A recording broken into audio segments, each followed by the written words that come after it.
Hi, I'm David from Tyros Tipsters. Today I want to show you a little bit more about the part on off and part select section, which is on the right hand side of your Tyros. It's on most models of it's on all Tyros models, and also the S series models, it's on those too. And what it allows you to do is to mix up to 3 sounds at the same time for you to use on your right hand part of the keyboard, and on the left hand part of the keyboard there's a lower voice we can also bring in.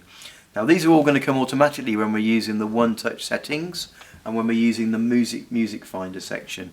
But what this will allow us to do is to select our own voices and bring them in combinations with other sounds.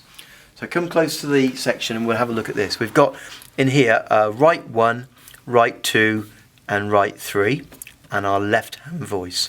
Now what I want to do is to put my first sound into right 1. And to do that we turn it on and off at the bottom, so when I turn them all off nothing on the keyboard will actually sound. But if I put one on here, put right 1 on, I've got my piano and we can now hear that, and on the screen we've got our right 1 to see what is selected.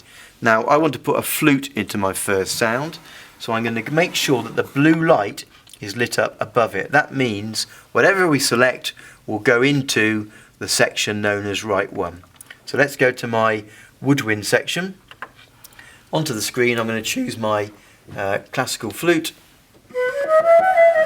That's nice, and that's now selected. And when we exit back out we can see that classical flute is now in right 1.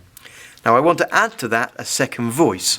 Using this panel here we can turn on the second voice by pressing the part on off right 2. And that now turns it on. And you'll see the blue light is now directly above that, because anything I choose now will go into our second section, and this is right 2. I'm going to the percussion section and I'm going to select a glockenspiel. There we go. And again when we exit back out again we can see we've now got selected our classical flute and the glockenspiel, so we have 2 voices, and down here they're both turned on, so we're going to hear both of them. So there's our 2 sounds selected. Now we can add 3 if we wanted to, so let's add a third sound. We're going to turn on the third section this time, and we've got the blue light above it automatically, so it knows we've gone to that section. The chances are we might want to select something for it, so the blue light automatically moves across, and I'm going to add a trombone. So let's go to our brass section, and here we have trombone. Look, that's selected, and when I exit back out we've got all 3 turned on: classical flute, glockenspiel and trombone. Let's see what that sounds like. And you can still hear the flute coming through. We can hear the trombone really prominently. And we've got that glockenspiel just pinging in the background. So to summarise, if I turn them all off, none of them work. If I turn on just one button, in this case the trombone, if I add the first section, that was the flute, and the middle one the glockenspiel.